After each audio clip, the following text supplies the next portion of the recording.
Sly, your favorite neighborhood therapist. Having real hard convos, contrasting pessimists. Generational trauma explored, broach delicate.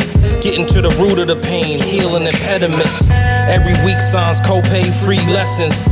Bet on self, trust the process, no questions. Feel your feels, journey to be healed, no stressing. Conversations with Coach Lies now in session.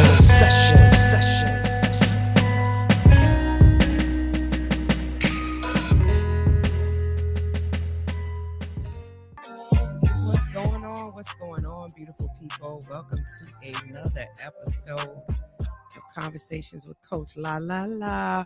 How y'all feeling? Well, I tell you, what a Sunday it has been already. Want to give first and foremost a shout out to everybody that's tuned in from Facebook, Instagram, iHeartRadio, YouTube, and Twitch. Did I forget anybody? Oh, and LinkedIn too. Shout out to all of you beautiful people who tune in every single Sunday for our virtual couch. I appreciate y'all. I tell you, right? So we're in the spring. It's springtime. It's been a lot going on with my clients. And I've been thinking a lot about tonight's show because you got to pivot sometimes. So I want to give a huge shout out to Danielle Hot Sauce Johnson, the co-founder of Spark FM. She is under the weather. I know a lot of people are looking forward to her coming on the virtual couch tonight, but she will be joining me on May 24th. So y'all make sure y'all save that date because she will definitely be here on May 24th. Now, tonight's conversation is still going to be really juicy. There's been a lot going on in pop culture, social media world.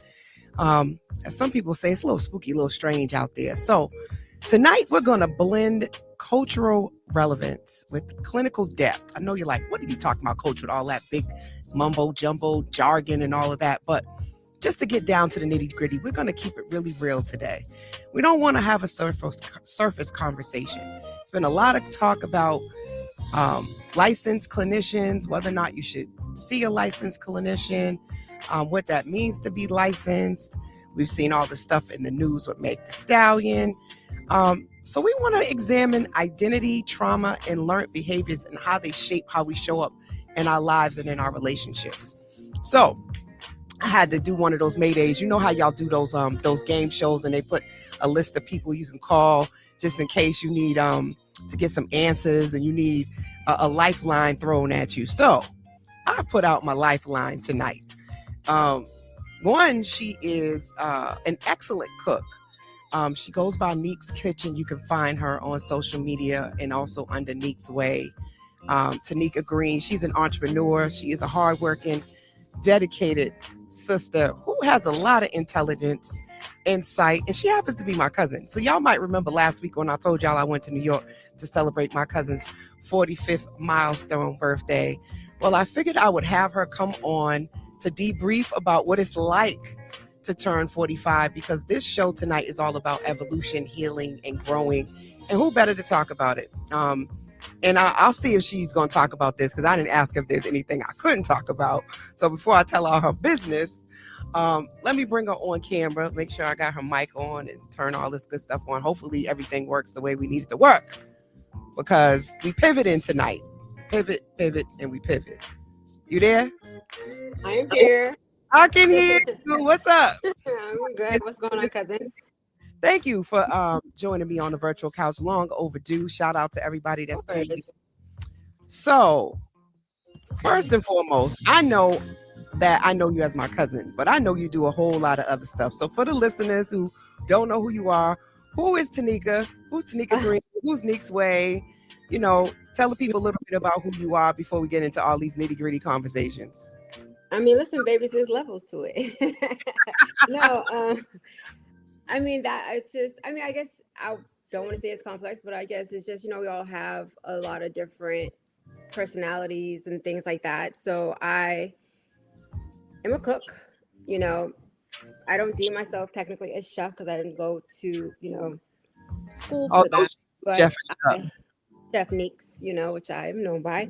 But it certainly is a passion of mine and I love it. I always say, It's food for your soul because, you know, our family's from the South. You know, it's always based on cooking for our loved ones and sharing that moment of, you know, breaking bread and just cooking for your people. It's just, you know, you put a lot of love into the food that you're cooking. So I always tell people, you know, my food is, you know, good for the soul. True Now soul. Neek's way. Okay, go ahead. Ask me, cousin. Yes, I said no. Neek, this is true soul food. Yeah, your soul food. Absolutely.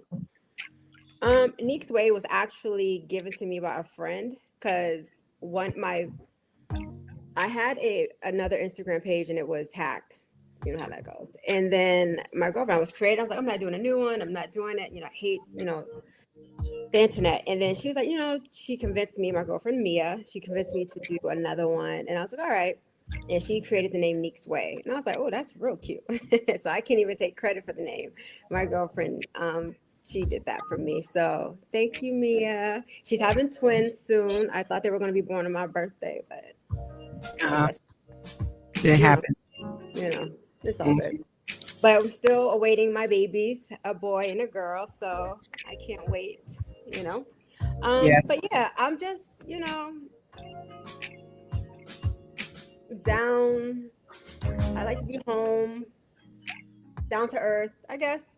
Mm-hmm. Some Well, people shout may out. categorize me as something else. So you go ahead, cousin. Well, You no, go I ahead. think down to earth. I think you're definitely spicy. And Sean Jordan, shout out. Yes, no hot sauce. She's actually not feeling well, but we put a lot of hot sauce in this conversation, so we still got some hot sauce and some spice that's gonna come your way. She's coming on the show May 24th. Just FYI, everybody. Shout out to Mina Shea Styles Journey. Mina is on here. Hey, Mina. Hey, Cynthia Brewington. Thank you, C Brew, for joining us on the virtual couch. So I would say I've always considered you to be somewhat of a firecracker, outspoken. Okay. Of course, gorgeous. You got dimples, but you know, people will mistake the little cuteness. But no, you are definitely feisty. You will stick up and fight. I will say that for your family. You do not bite your tongue. So I would say all of the above, but I think that runs in our lineage at the same time. But we're sweet and we're giving, and we're nurturers at the base of it. You really got to really poke the bear to see us act out of character. Spicy. I won't even say out of character, because it's part of my character that I could definitely cuss you up one side and back down the other. But we don't do that. That's not our go-to. We would rather talk through it first. Something Shamika said recently, she was noting our growth and how we handle things and our calmness that I think has come about with age. Yes. So you probably may or may not know, on the show we talk about therapy, going to therapy, what therapy is, what it's not. And this is season 9, which, as you know, I turned 50, right? And this is my Heal, Evolve, and Elevate. So just so for all y'all lovely people, you know, my birthday's coming. Yes. I need to save the date. Coach La's birthday's coming, July 11th. So I will be turning 50 this year. And you also hit a milestone, which was 45. Yes. Those are 2 really big milestone birthdays, I think, especially for Black women. Absolutely. Right? Yeah. And this season has been about healing and transition, legacy, but also like we are bombarded with social constructs about where we should be at certain points in our life. And when we don't hit those milestones, sometimes we can feel as though we are off track. Some of us even get depressed and anxious of like, when is it going to happen for me? Especially when you see your friends getting married or having kids or buying houses and, you know, elevating in their career, and you feel like you're not there yet, right? Or you're not where you want to be. I have been deeming this, instead of a midlife crisis, is midlife clarity. I feel like we're not starting from scratch. We're starting from experience. And I'm also challenging things that have been perpetuated on me that I'm supposed to be doing or where I'm supposed to be at. Right. So all that being said, where do you with this 45th birthday, have you had any sort of revelations or moments where you're like, damn, I'm not where I want to be? Or have you just been like, I'm exactly where I want to be? Or maybe a combination of both? I think I'm exactly where I need to be. We always say, God don't make any mistakes. Everything happens for a reason. So those are things that, I've always kind of lived by. And are there things that I still want? Yes. Am I going to hold back because I'm 45? No. And maybe look at me. But no, but I just don't like to put myself in a box and say, like, you know what, at this age, I'm supposed to have X, Y, and Z. Like, everyone's so shocked when I tell them, well, I don't have kids. And it's like, well, I don't know. I've always said, I don't know if that was for me, And everyone's like, push it, well, you still have time and you can still get married. And it's like, those things have never been like such on an agenda of mine of saying, I have to get married at this age. I have to have kids at this age. I just want to just live a good life. And I think that's what I've always wanted for myself.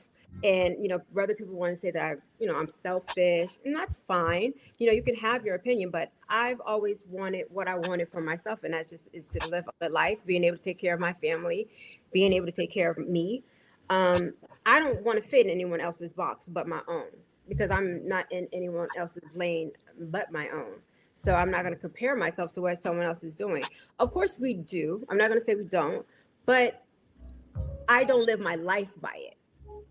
I'll say that. Yeah. And turning 45, I just don't give a, I just don't care anymore. Right. I have no more F's to give to anyone.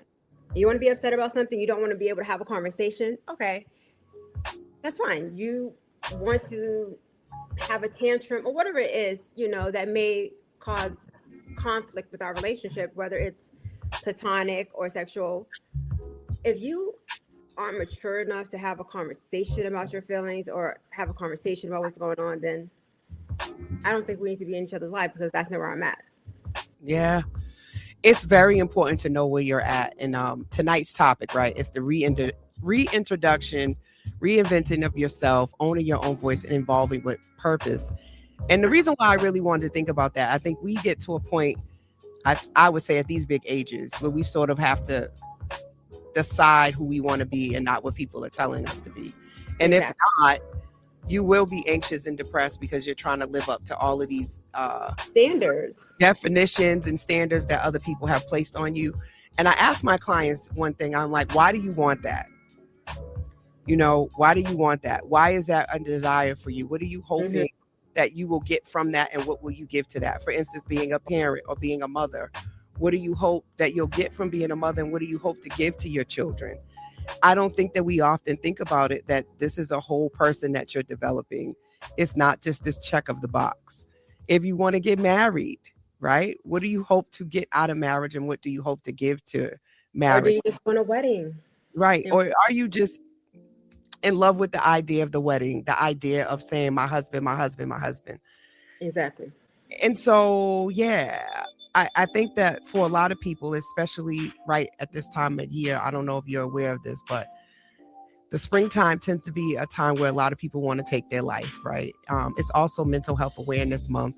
So we think that going to a therapist, or people have thought going to a therapist is only if you had a mental health disorder. And what I mean by disorder is that you have a diagnosis, bipolar, schizophrenia, right. You have to be deemed AKA crazy. Something is wrong with you. We don't look at mental health the same way we look at physical health, where you go and you get your assessments, you do your screenings, you go for your every year. And I think mental health needs to be in the same arena. Like, are you checking in with yourself? Do you know how you handle conflict? Are you aware of your patterns?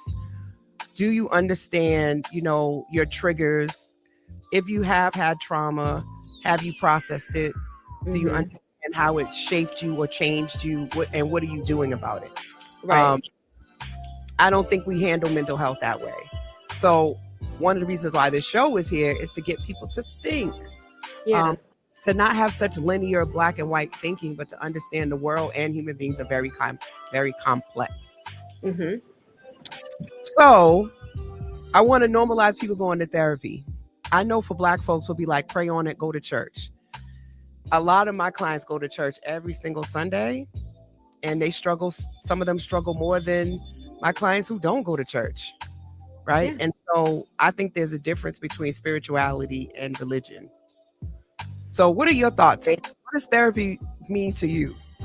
Well, and I'll be honest with you, I have been saying for a while, like, I really want to find a good therapist. I even asked you if you could refer me to someone, because I went to one therapy session. I just felt like she just didn't get me. She just wasn't it. It was not a connection there for me. And ever since then, like, I never went back. And it was a while ago, but I never went back. But recently I have been asking you, like, hey, do you know anyone? I've asked, other cousins, other family members, like, hey, do you know a good therapist that I can talk to, or someone, or you can refer me to someone? Because I have family members and friends that go to therapists. I just haven't found someone for myself. So I wholeheartedly believe that it's important for you to have someone to speak to, because it's great to have friends. It's great to have family members that can provide you with, good feedback and conversations and answers. But sometimes there's certain things that you don't always want to unravel or, reveal to your family members, or even the ones that you're close to, even close friends. So being able to have this outlet, a therapist, where you can go and actually start addressing, those triggers, those, traumas that you've gone through, which some people cannot relate to. And I always say, well, I know that I need to go. And I always say, like, I know I need to go to therapy. I was like, I don't deny that about myself. I think everyone should, because we all have, like you said, trauma that we need to address and things that we haven't dealt with. Mm-hmm. I want to help, I want to heal that younger part of me. I want to help heal younger Tuneka that felt like, she wasn't good enough for certain things just because of, life, my environment, So I think it's important that we address those things, because that trauma, follows you in life, follows you in relationships, whether it's with, friends, or, a partner, marriage. Is like, it's very important that you address those things, because it carries, it follows you, Mm-hmm. And it festers. Well said. I am going to switch this real quick because I want to play something for us. Sure. Hold on. Turn this down. In your circle, they haven't done anything to you yet, but they tell you how they get other people. You see that they always leave in relationships. You see that they create drama and chaos. It's going to come to you eventually. Hasn't gotten there yet, but it will get there eventually. So take a look around. I don't know who the person is, but if you have a relationship with a chaos monger, a person who's always into some stuff, always has problem, but they never the problem, you're going to be a part of their storyline. I don't know when. It might not be soon, but you will be a part of their storyline. And it will be the same story that they have repeated to you about other people. So, as you were talking about, like, trauma and how it shows up, that clip makes me think about, often we don't always wonder, why do people act this way? What is this going on with them? Right. And we internalize it that maybe it's us, but really looking at their patterns and saying, wait a minute, how are we supportive to people if we don't hold them accountable to the stuff that they do? Yes, that is very true. And I always tell, which I had to learn within myself, for me to be able to see it in others, and like not taking accountability to say that I was wrong in something, because it takes a very mature person to say, like, and a really big person to say, like, you know what, I was wrong. I did do this. I was upset. I shouldn't have said that. I apologize. There's things that were said that we shouldn't have said. And that's when I say, when we're having a mature conversation when something's going wrong. But if you have an individual who refuses to take accountability, who always says, well, no, you're the reason I did that. Listen, you're in control of your own emotions. You're in control of your own actions. So no one made you do anything.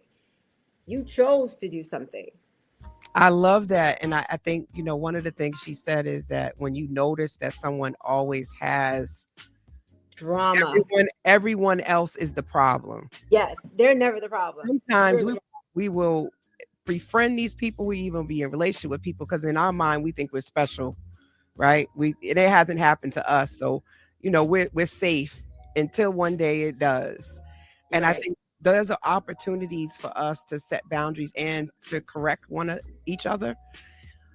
But recently I came across something was like, as Black people, anytime we try to speak up against anything, we're haters. There is no space for correction. There is no space for us to say when, especially Black folks, don't do certain things correctly, from restaurants to friends to your partner. People don't take feedback well. They don't take being told they did something. Most people, not everybody, because I've gotten better with this. But I know for a lot of people, as soon as they hear they've done something wrong, they get very defensive or they project their feelings onto someone else versus owning their part. Right. And taking accountability for their part. I don't know how you've navigated that, but I've gotten to the place that I really realized that I'm not perfect. And I ask myself, how would I want to be treated, or how would I want to be handled in this season or in this situation? And I take a deep breath. One of the big ones that comes up is like lying. Everybody says, you know what, I want an honest person. But I don't know about you. I've told a lie before. I haven't always been forthcoming and transparent about everything, right? And I think there's a difference between honesty and transparency. What do you think? Because that's a big one that I hear come up a lot. It's like, I want an honest person. I do want someone to be honest with me. You know why? Because I don't like someone to lie to me. Because if I find out you lied to me, then that's going to be a problem. That's a problem for me. Right. But I understand like people lie to protect someone's feelings. They get like a little white lie, but like. So why do you think people lie? They do that because they got shame or guilt. Depending on what the lie is, and it's true, but depending on what the lie is about. And they don't want to lose, and they don't want to lose whatever they have. And depending on the type of lie, like it depends. Like you forgot something, right? But it's like, oh, I'm so sorry. I apologize. But like the little things you can lie about. But when it becomes to something big, especially like if you're talking about relationship wise, do not lie to me. If we're in a relationship, I don't think there's a reason you should lie to me, because you're taking away my decision on how I'm going to handle something with the truth. You've made that determination for me. You've decided for me, like, I'm going to lie because it's going to hurt.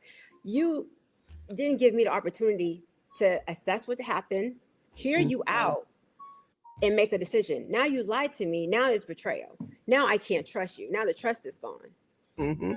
Now, had you just told me the truth and then we got through that, then we would be in a better position. But now you lied. So not only did you do something wrong, or, maybe, but you lied to me about whatever the situation is.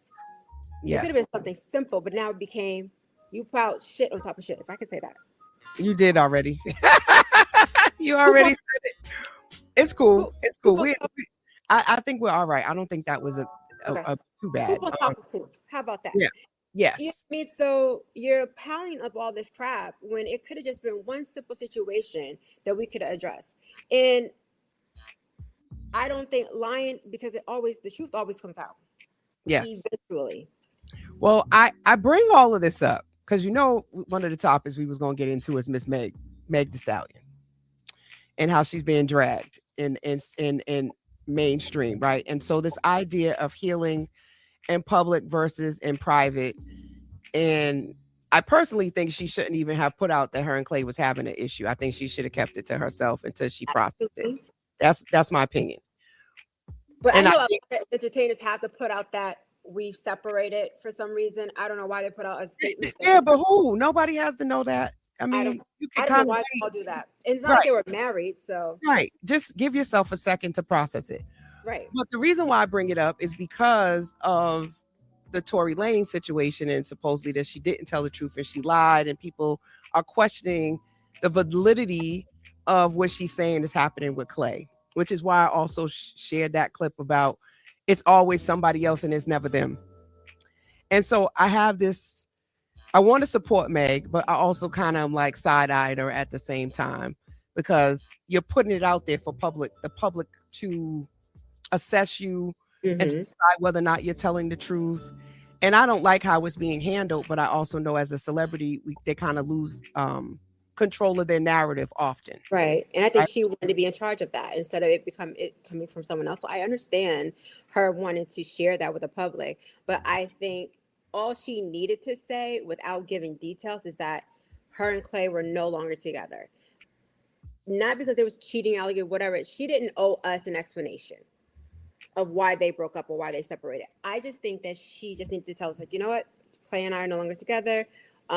We decided that, you know, this isn't working. Whatever excuse she wanted to give, I don't think she should have provided too much information as far as why they broke up, and that's what causes the drama, the unnecessary comments, the dragging of, oh well, she's, you know, been through this and that.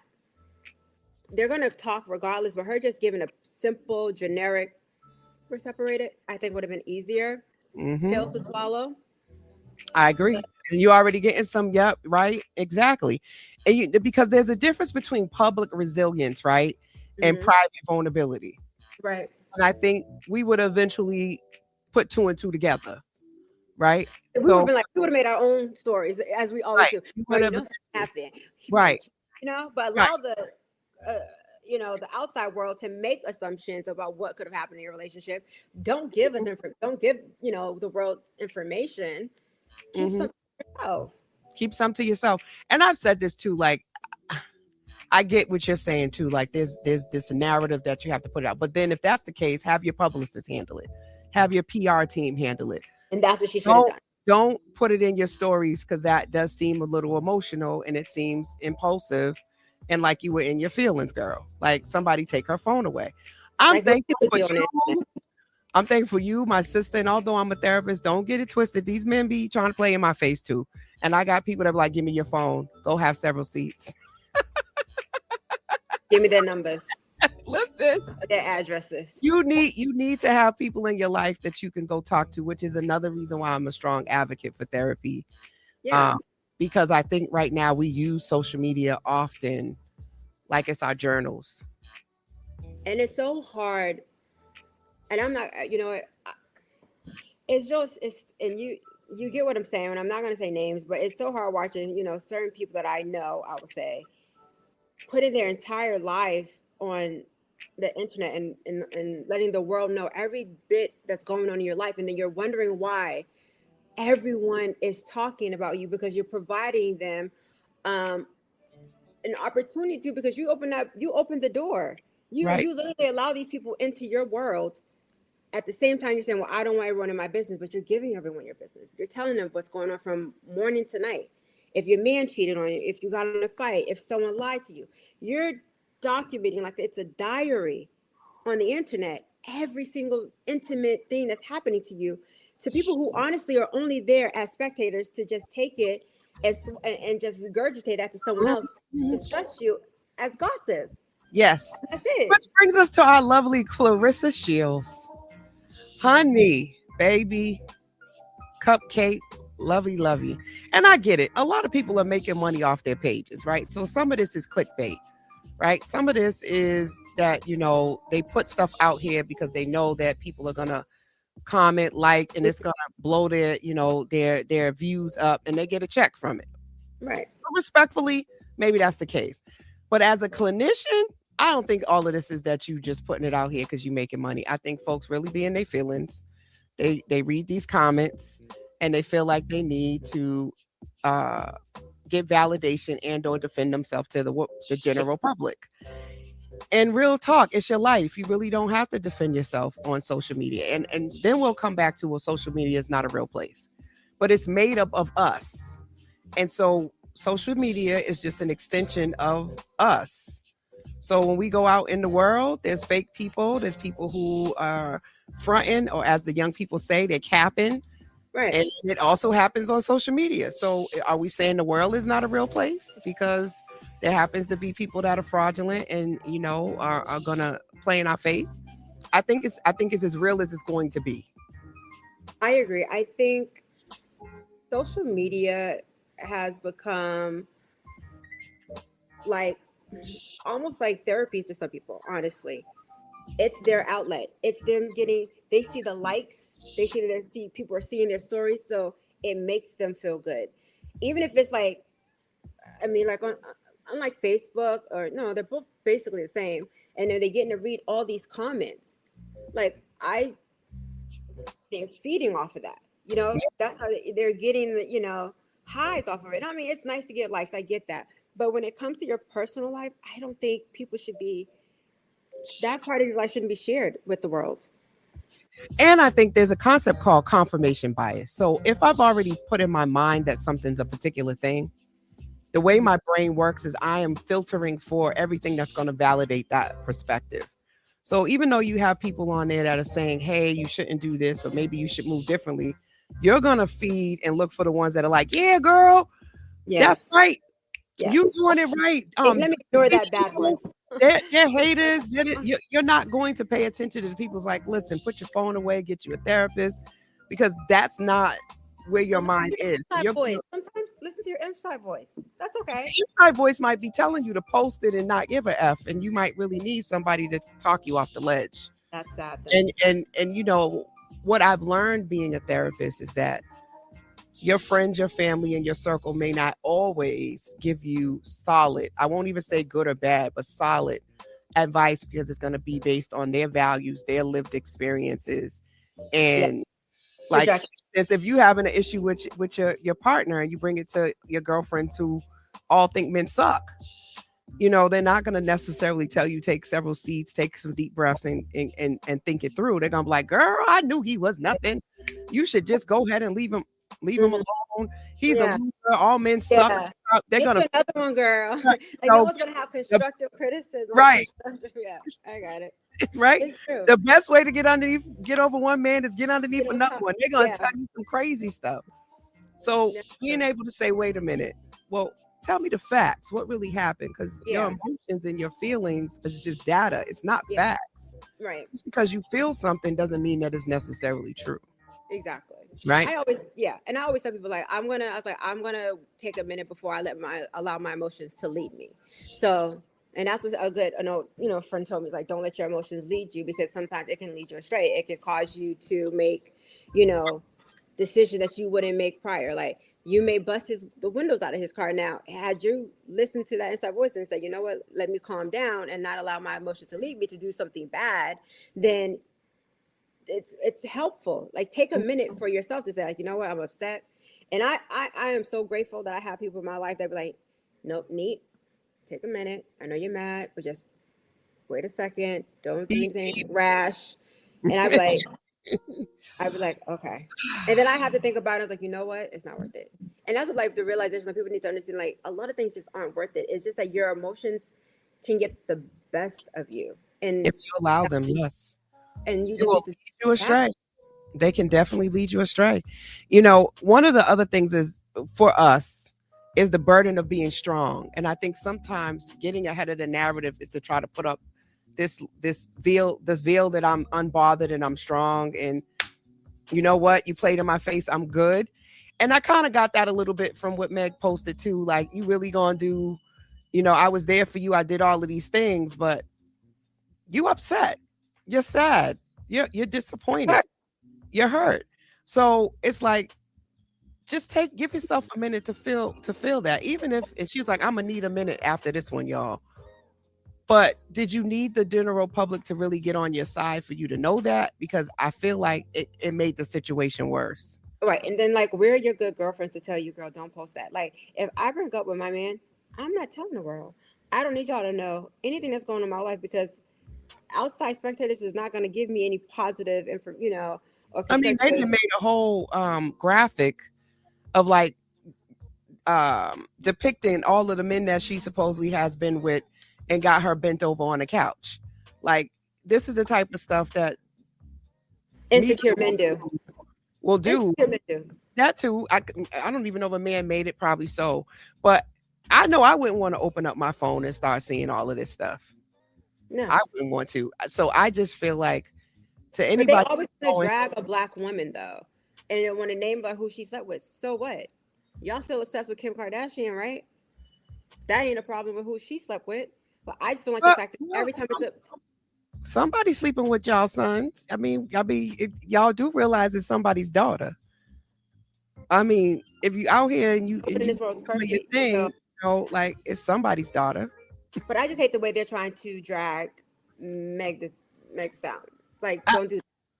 I think that there is the side of like we are always the blame for the breakdown of relationships. Like what did you do? When you say you're single, the first thing is, well, why are you single and what's wrong with you? I think that that's part of it, right? Is that But those he's are the questions culprit. men ask. Women don't ask that. Men ask that question. Women are like, okay, I get it, girl. Men ask those questions. We don't. When was the last time a woman asked that question? Oh, well, girl, what's wrong with you? Believe it or not, I've had some women do it. Mm, I'm sorry. Mhm. That's hard. I've had some women, make some advice of like, tone down your accomplishments, be more feminine, um, to reel it back a two. So they want you to dim your light to make some other man's light brighter to come into your. Um, yep. Or why not So just you have don't need to have those type of women around you. well then Sorry. they're not around me. I'm just saying the things I've heard, girl. It's different. I'll be just listening to stuff. I Sounds have to very keep defensive when someone starts coming from I have to keep this very I have to be mindful of how I present it because I am a licensed therapist, right? But I have definitely heard things like that. And I think some of it is because it's a westernized patriarchal culture and that we are all bombarded with these narratives around what and how a woman should behave and what right. that looks like to be chosen. Right. Um, and so I think in terms of Meg, because I want to switch this topic, the idea that she had finally been chosen and AKA found her dude, found her person, and Right. really wanting to have that, and then now her past is being thrown in her face. Okay, Sean. Sean said he don't ask that. I don't ask that question at all. Well, thank you, Sean. I will add you to the pool of men that don't ask that question because I'm really sick of being asked that question. But I'm sorry, cousin. Go ahead. Go ahead. I was just gonna say I've been around men and women, and they would ask me because the age that and I'm gonna get on you, cousin, telling everyone how old I am. I don't look. Oh, well, it I was was. all over. It was all over my post. So too late. I know. I was like, they was like, she got your age on. I said, girl, why did she do that to me? Okay, well, so since you brought that up, why is that a thing that we can't talk about our age? Because we don't look our ages, and it's a beautiful thing to get older. Oh no, I'm teasing. I tell anyone Okay, that they ask okay, how old I am. No, I'm teasing. But I will say this: when I have conversation, or if I'm in a group setting, and a man was like, "Oh, do you have kids?" I was like, "No." Well, how old are you? And I was like, "So, I'll tell them 45." However old I was at the time, whether I'm 40, 35, doesn't matter. When I have these conversations with different men, it's like, "Oh, well, why don't you have kids?" It's like, "Well, it's a choice." And I was like, "You don't want to have kids?" It's like, "Well, it's not something that I can say I've always wanted." I have 10 nieces and nephews. I have godchildren. I feel fulfilled being able to be in their lives. So, and growing up, I babysat a lot. It was just always a lot of kids around. So I don't feel like I needed to have a child. And also, I mean, I don't feel like I need to give anyone an explanation why I don't have a child, but that's just my choice, right? But And isn't there a level of responsibility and maturity that also comes along with not just having a child before you're ready and you process being a mom? Because a lot of people I feel like have had children before they were really ready to have children. And Because on the way. because oops is in the pressure that I need to do it before my biological clock stops ticking. And I don't know that they were always ready for the responsibility. So isn't it actually a wise choice to take your time? Why don't we get credit for that when we pause and take our time? Wait, Jen didn't have her first child. She was 50, right? Am I correct? Janet Jackson? Yeah. Yeah. A lot of people have waited till later in life to have children. And I don't see anything wrong with that. I don't think it should be an age set for a woman to have a child. Well, I think what happens is because of doctors, because a lot of my clients, it's because of the doctors sort of starting to talk to you about your eggs and fertility that I think the pressure comes. I think it's more the medical piece of it. But did you know, according to the American Psychological Association, 45% of women ages 40 to 55 experience a life reevaluation phase connected to identity, career, and purpose. And so we're like right in that, you know, being able to really kind of shift the perspective, the narrative, the thought process on what and how we want to move. Right. So I got this other clip that I'm gonna play for y'all. Because this lady here, I think she do drop some stuff. Okay. Very controversial, but here we go. I do not enter into monogamous relationships with these men. Because it don't matter how fine you are. It don't matter how educated you are. It don't matter how successful you are. They still gonna find a way to cheat, baby. They will still find a way to cheat. Somebody asked me in the post about women who make over $300,000. They said, Dad, why all the women in here divorced? Because these men can't handle it. They can't handle it. They can't handle a fine, successful woman. They can't. And the rich ones, they definitely don't want to find successful woman because they want to be able to manipulate you with their money. And then the broke ones don't want to find successful woman because now she's just bringing out your insecurities because you ain't successful like her. So it's a double-edged sword, baby. So you just got to play ball, ladies. Play ball. Go outside and have fun. Have a good time. That's it. That's all. That's all they're good for. And I ain't talking to the ones who's married. I don't care. Because even them ones, they ain't shit either. I told you it's controversial. I don't think it's controversial. I think she is 100% true. 100% right. Absolutely. Listen, being on this side of things where, and you as well can probably confirm this, I'm not saying there's not good men out there. I'm not saying that. But I will say I've seen and know a lot of married men that think they're single or met married men who think they're single. So, and are worse than single men. So, disclaimer, everyone, right? This is her lived experience. The lady who's speaking, she's speaking from her experience and what she's experienced and what she's dealt with and what she's seen.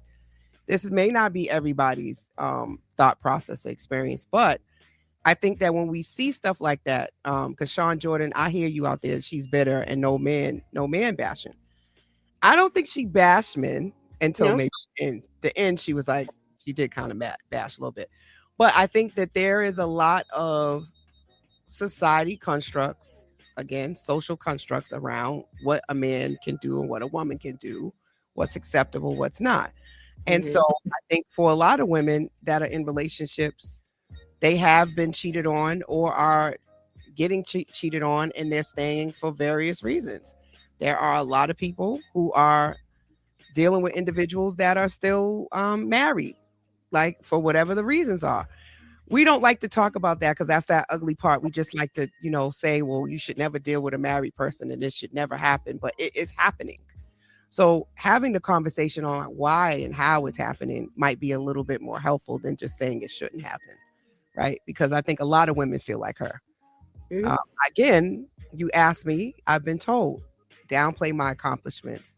Talking about my degrees, they don't care. Me being a homeowner, they don't care. They don't care. Men don't care about how much money I'm making. All they want is peace. That's it. Yeah. They just want peace. And I go, if you want peace, you can't also create chaos.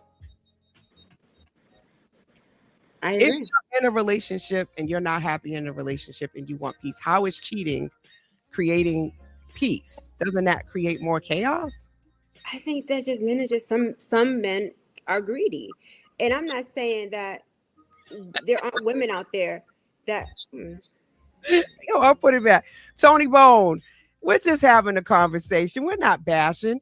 We're just going off the comments that the video she just showed. That's it. That's it.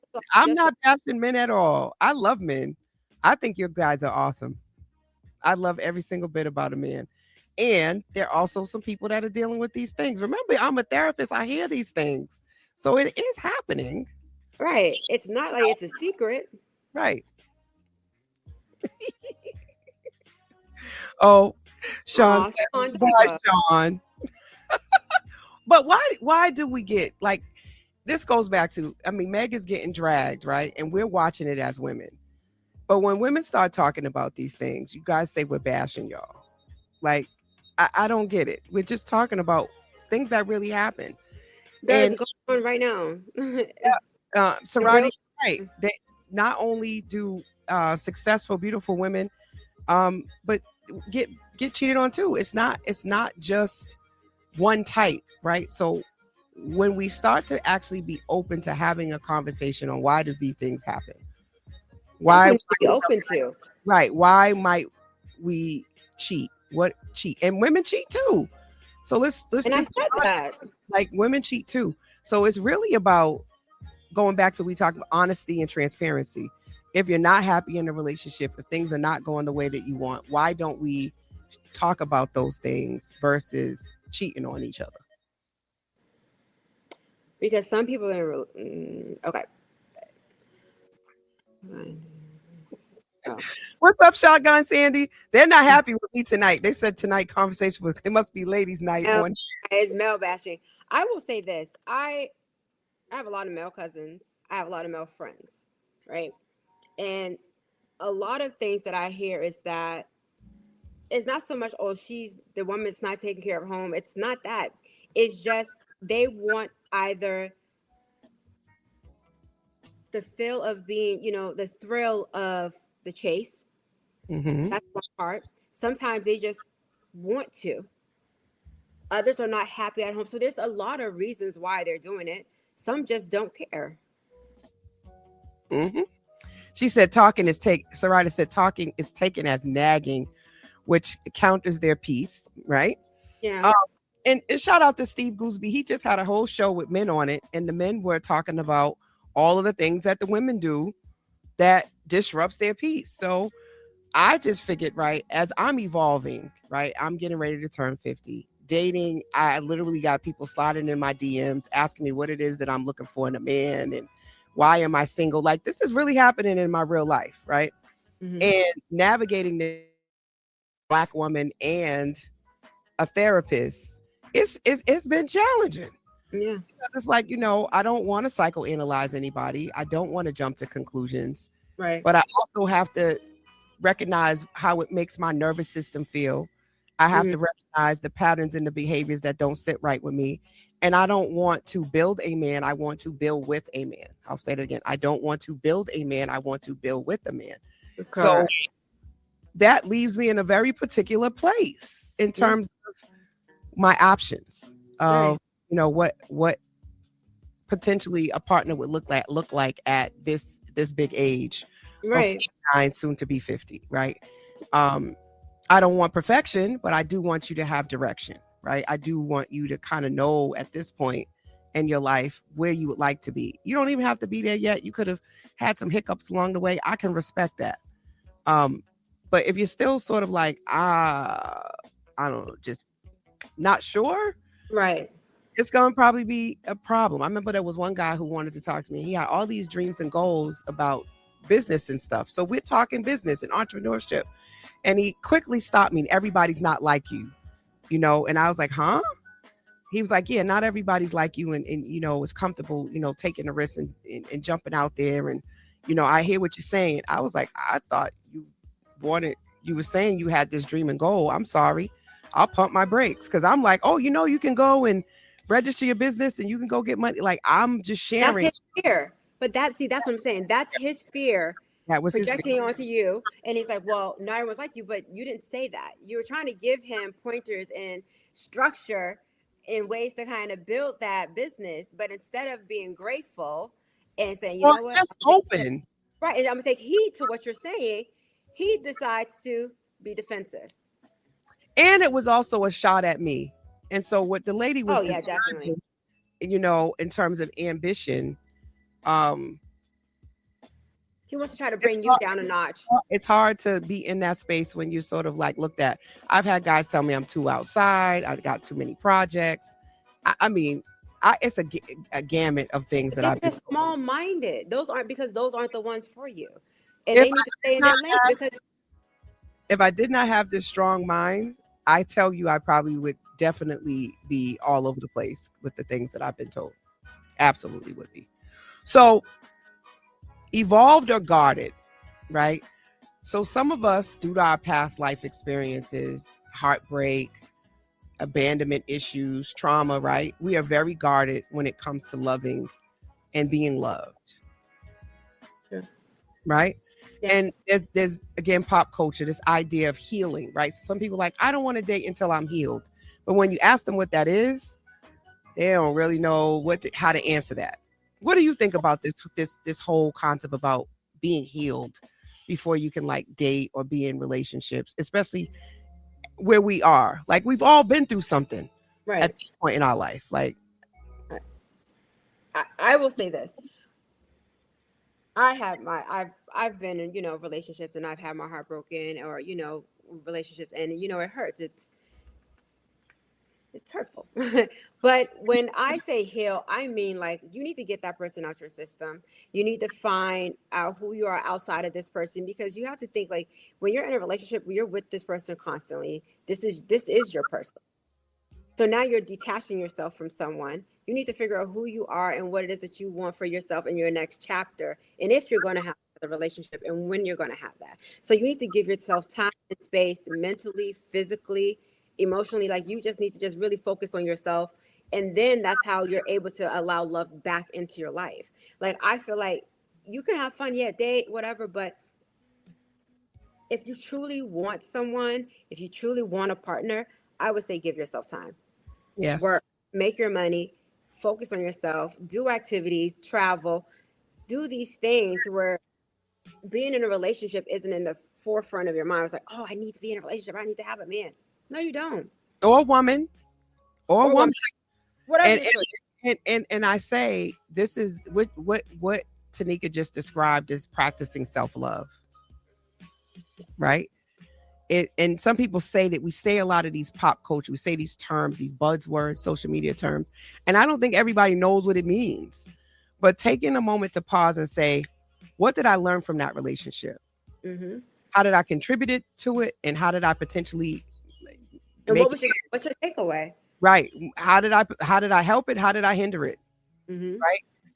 Often what we don't do is we go into another relationship and we bash the person that we were with before. Right? We tell this new person all of the things that the other person didn't do and how they messed up. But what did you contribute? And sometimes it doesn't mean you cheated, but let's say every time there was a conflict, you shut down. You would never talk anything through with your partner. You would gaslight them. You would stonewall them. You use sex as a way to control the relationship. Like, there are things you could do that could contribute to the downfall of your relationship, and it doesn't always have to be cheating. Right. You're constantly letting your family into the relationship. You're not prioritizing the relationship. You tell your relationship business to your bestie and they ask you to stop, right? There could be different things that could be contributing. Mm-hmm. Here's the other thing about self-love, and this is another thing. Research in positive psychology shows that identity exploration and reinvention are linked to increased life satisfaction and greater emotional resilience and a stronger sense of purpose. Our relationships are mirrors. Yeah. They last for a season, a reason, or a lifetime. Right. They're helping you understand who you are and how you show up in the world and how you interact with your environment.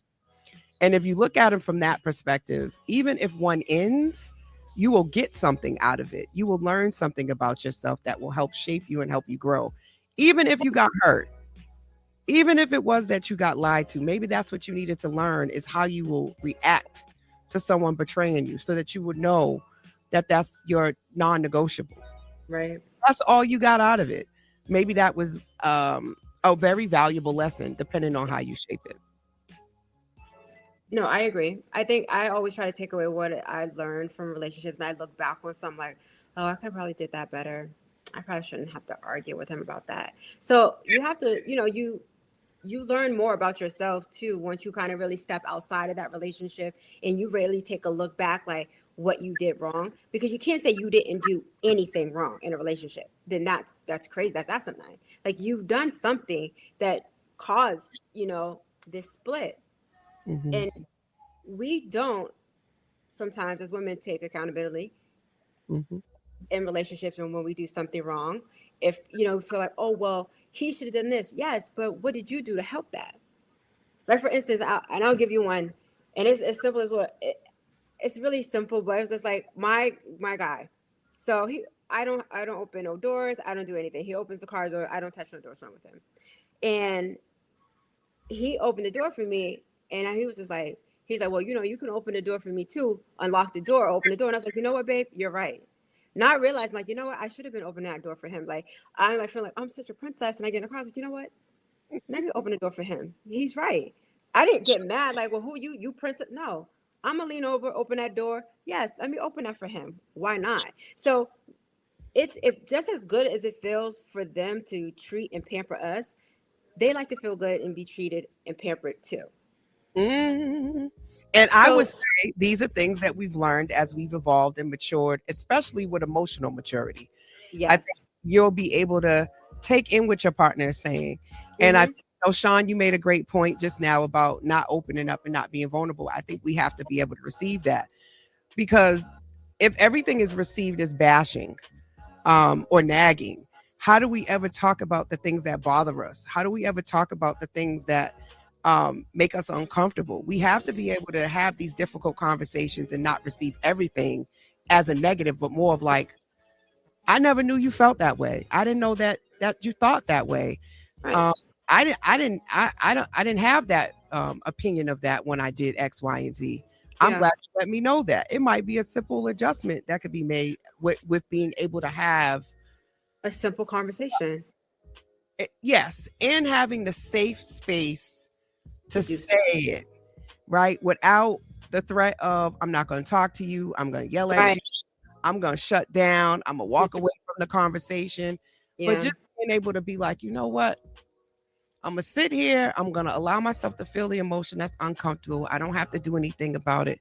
Okay, and repeat back what you hear your partner saying. So what you're saying, when I don't return your call, you feel like I could be doing something. Am I understanding you correctly? Right. And that's because of what happened in your past relationship when your partner started to switch up their behavior.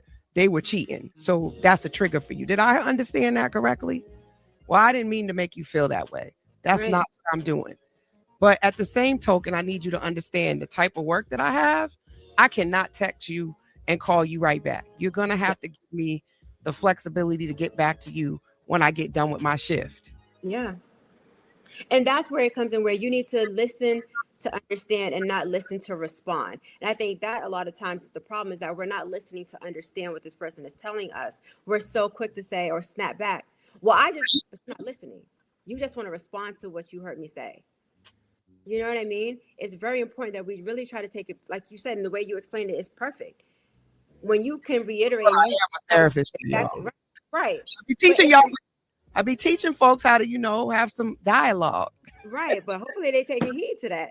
But it's important because you have to, like, if I'm upset, if I want this individual to hear where I'm coming from, I need to be able to do the same when they're speaking to me, whether it's a male, female friend, whoever, or it doesn't matter the type of relationship. You just need to be able to take a step back and listen, because just because you're feeling heated or you're upset in that moment, or you feel like your feelings are valid, they may be valid, but that doesn't mean that you can't take the time to listen to what someone is trying to explain to you, how you made them feel and what the situation is. Okay. I forgot they made my intro started a little bit early. I'm like, wait a minute, is it the top of the hour? Top of the hour, we'll take a break. But you guys are tuned into Conversations with Coach La La La right here on the Urban Heat. Black Radio is in Boston. We have Tuneka Green, aka Neek's Way, chopping it up with me on the virtual couch, all about all the things, right? Milestone birthdays, 45, I'm about to be 50 soon, dating and healing in private versus vulnerability. The chat is popping. Shout out to Tony Bone, Sean, Jordan, Sarada. I appreciate all y'all tuning in. Y'all make sure y'all be back here for the next week's virtual couch too. So listen, there's a difference between emotional availability versus emotional protection. What do you think about that? Emotional availability versus emotional protection. Mhm. I understand it. Um, I understand you want to protect yourself and keep yourself guarded, but you're doing yourself a disservice because you're not allowing yourself to be loved. You know what I mean? And to love Yeah. someone. You're protecting yourself, but from what? That's fear. And I feel like so we got this statement that everybody says, I'm protecting my peace. And I What's often wonder, different? okay, Protecting your peace and protecting your feelings, like, or what would you say? Protecting. What was that again? Say that. Say that title. so emotional protection. An And I emotional. feel like when we say I'm protecting my peace, often it's because we don't want to deal with any conflict. We don't want anybody to disrupt our disposition being calm, cool, collective. So if you come with anything, I'm like, I'm protecting my peace. And I think sometimes that is what both men and women do to not have to deal with the hard stuff. I think sometimes people interpret that wrong. When they say protecting my peace, it's like you don't want anyone to disrupt anything in your life. Like you don't want to be bothered with anyone or anything at all. Like nonsense. You don't want someone to come to your life that's not trying to add value to it. So if you're just trying to come to my life to add chaos, then no, don't come there. We want to protect Agreed. your peace. That I get. Hmm. But here's the thing, right? If you haven't really gotten over with your ex and you don't really take accountability for things and can't really be called out on nothing, then if someone does that, aren't they not going to disrupt your sense of peace? And no, because you don't have no peace. I like that comeback. I would agree. I think that people What peace do you have if you haven't dealt with the drama? I You don't I have I, peace. I You don't have totally peace in agree. yourself.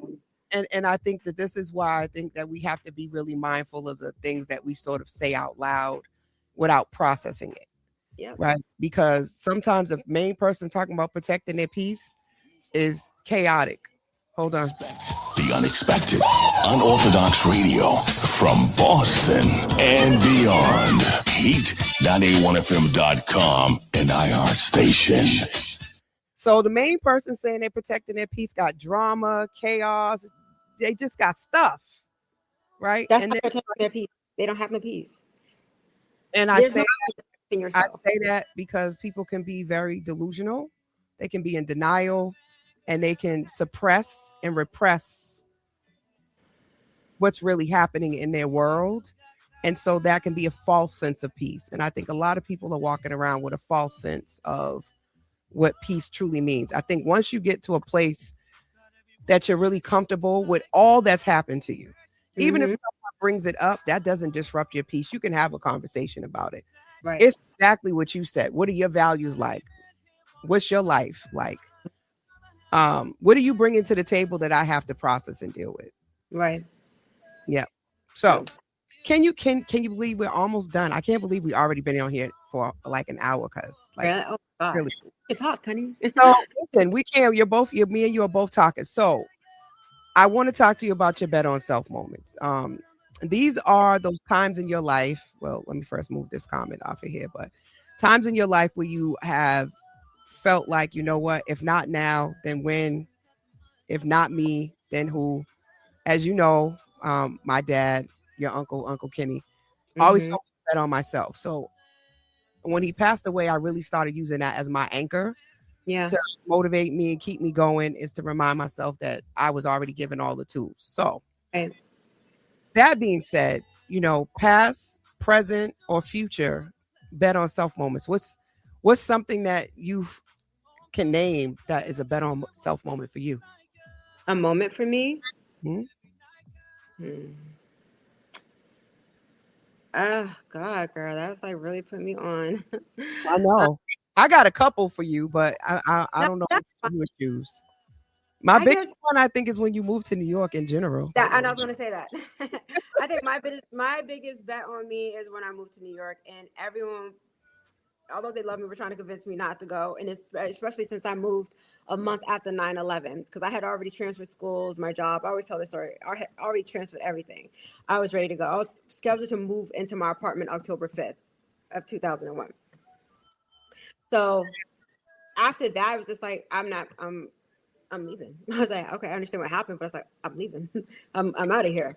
I think that was my biggest moment. I was like, what, 20 when I moved here? I had a job. I was going to school full time.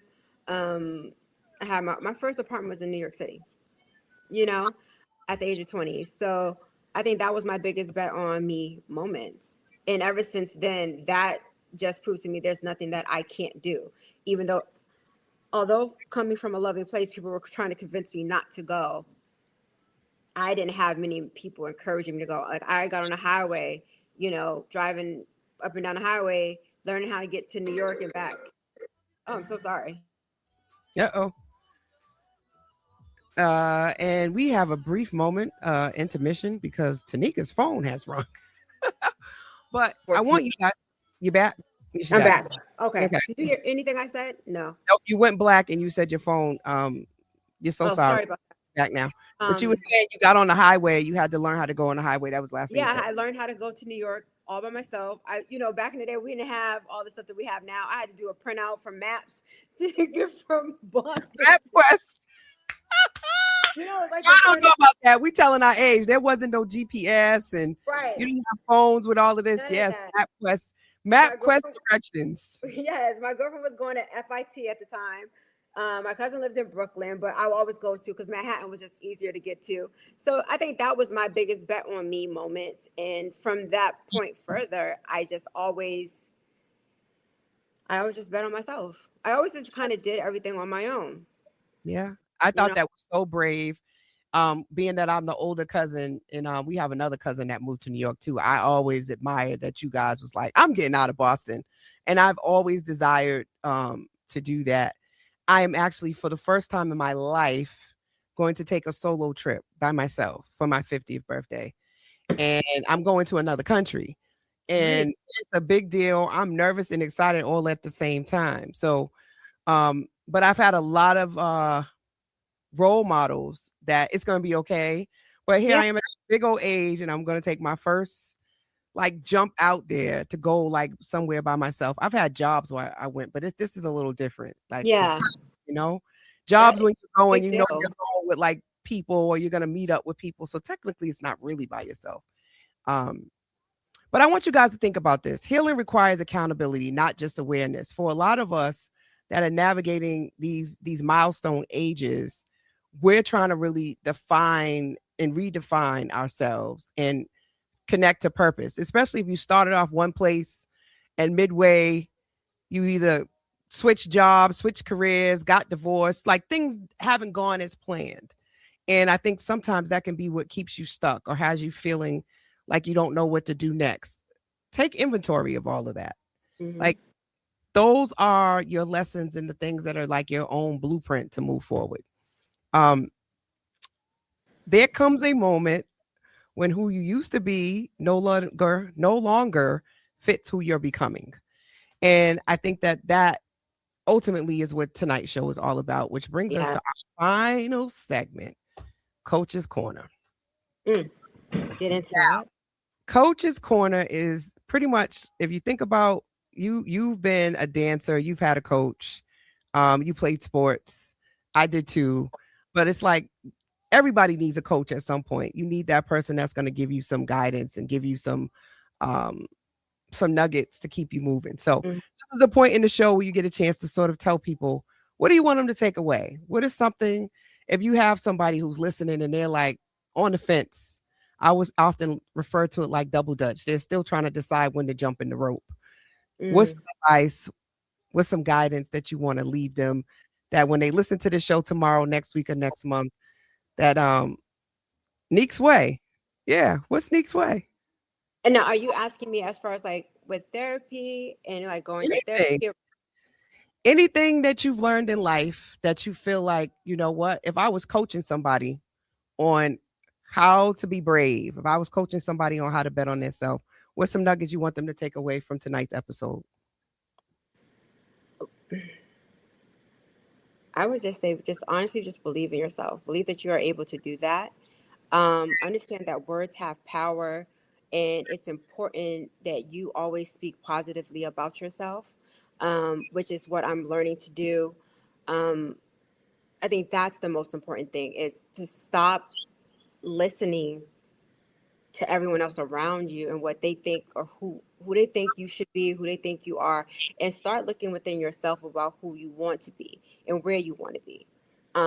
Because they're going to project their fears onto you, and it will latch on to you if you allow it to, and it will stay there like a tick.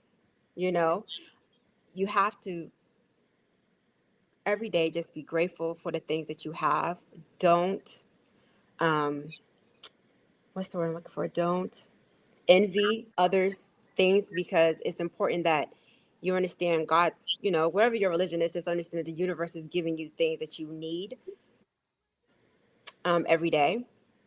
But I would just say, most importantly, just again, just believe in yourself and understand that words have power, and just always speak positively into yourself, into the things that you want.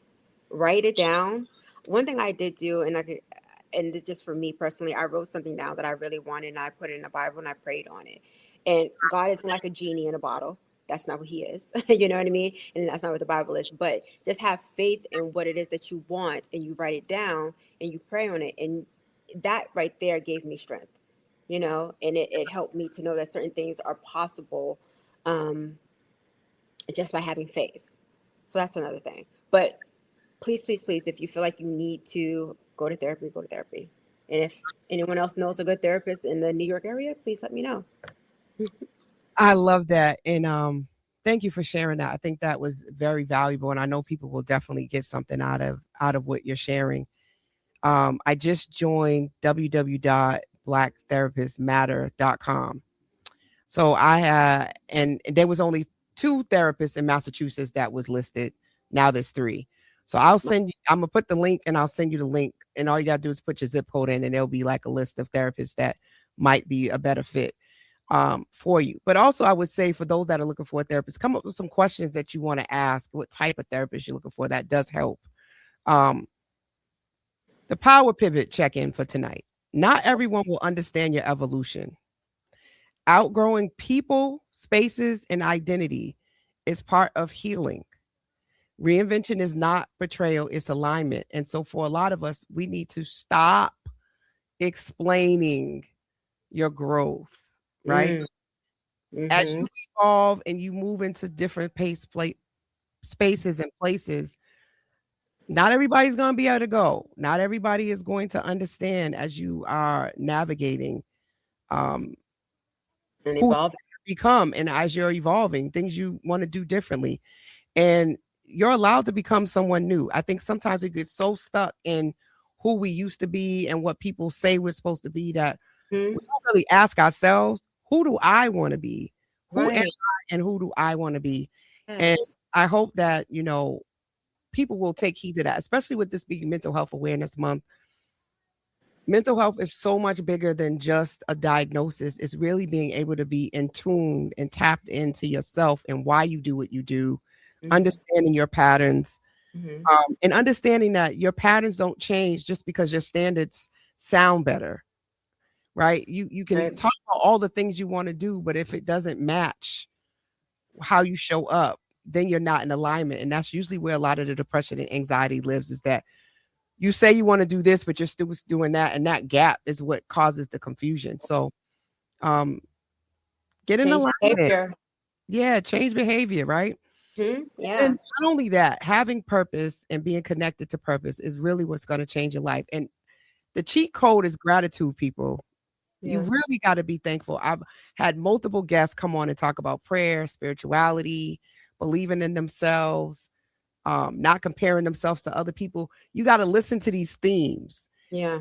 And find these things where most people that you admire are saying the same thing, from Oprah to Jadakiss to Queen Latifah. I mean, I can go down the list. They say, don't compare yourself to other people.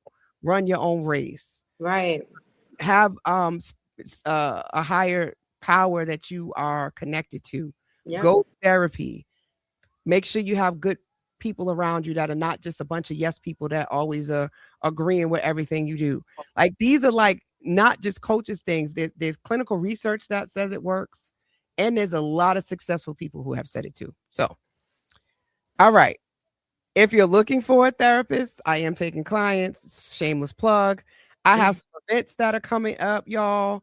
The brunch, the mental health awareness brunch that's being put on by Southern Twist. That is going down on May 23rd. I am your host. You guys definitely want to be in the building for that. It's going to be a good time. You know, I'm always a good time. And of course, I'm going to be giving y'all lots of good nuggets. So y'all want to do that. The date for my birthday, it is coming. And yeah, you know, I'm licensed. Y'all come on through.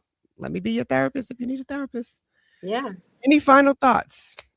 Closing thoughts? How can they find you? How can they book you? Okay, so you can reach me on Instagram at Neek's Kitchen. If you want to email me, you can email me at neeks481@gmail.com.